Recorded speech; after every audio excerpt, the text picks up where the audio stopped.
राज्याचे अर्थमंत्री अजितदादा पवार यांनी आपलं 10वं बजेट, सलग 10वं बजेट त्यांनी आज मांडलेलं आहे विधानसभेत. 36,000 कोटी ही एवढी मोठी रक्कम ही लाडकी बहीण योजनेला आहे.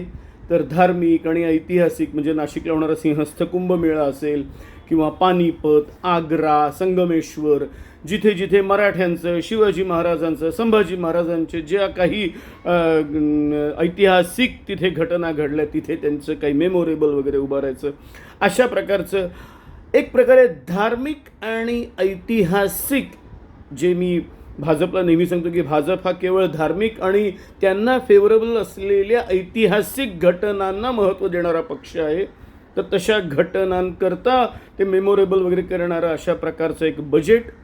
आणि त्याचबरोबर केवळ मुंबई, ठाणे, पुणे आणि नागपूर म्हणजे या 3 शहरांचे मुख्यमंत्री आणि उपमुख्यमंत्री आणि मुंबई या 4 शहरांना महत्त्व देणारं बजेट असं प्रोड्यूस झालेलं आहे.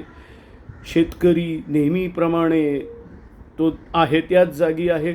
एखाद्या गडचिरोली जिल्ह्याला काही प्रमाणात स्टीलचं काहीतरी प्रोडक्शन वगैरे अशा प्रकारच्या काही घटना असतील, इन्फ्रास्ट्रक्चर शहरात सगळीकडे वाढावं या मताचा मी पण आहे.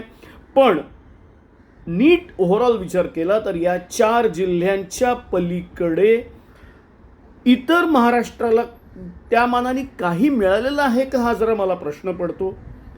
आपण आपली उत्तरं द्या. आपल्याला असं वाटतं का की केवळ या 3-4 जिल्ह्यांवरच कॉन्सन्ट्रेट केलेलं आहे? होय, मग सर्वांना मिळावं असं वाटतं. शेतकरी या एकूणच बजेटमध्ये अगदी त्याच्यात काहीच मिळालेलं नाही, किंवा कामगार वर्गासाठी, विद्यार्थ्यांसाठी काय मिळालेलं आहे की त्यांनाही काहीच मिळालं नाही. आपण आपली उत्तरं द्या. धन्यवाद.